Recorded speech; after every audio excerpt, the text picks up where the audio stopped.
Hebrews 4, 1-16. Therefore, since the promise of entering his rest still stands, let us be careful that none of you be found to have fallen short of it. For we also have had the good news proclaimed to us, just as they did. But the message they heard was of no value to them, because they did not share the faith of those who obeyed. Now we who have believed enter that rest, just as God has said, "So I declared on oath in my anger, they shall never enter my rest." And yet his works have been finished since the creation of the world. For somewhere he has spoken about the seventh day in these words, "On the seventh day God rested from all his works."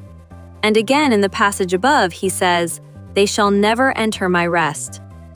Therefore, since it still remains for some to enter that rest, and since those who formerly had the good news proclaimed to them did not go in because of their disobedience, God again set a certain day, calling it today.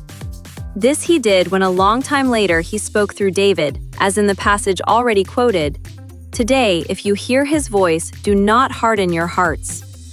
For if Joshua had given them rest, God would not have spoken later about another day.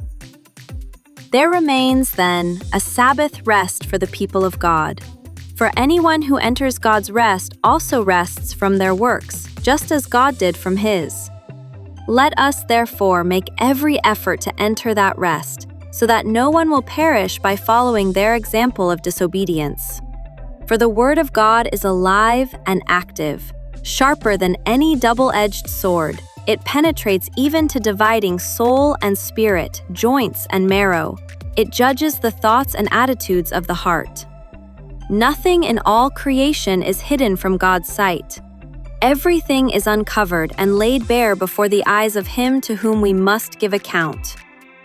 Therefore, since we have a great high priest who has ascended into heaven, Jesus, the Son of God, let us hold firmly to the faith we profess.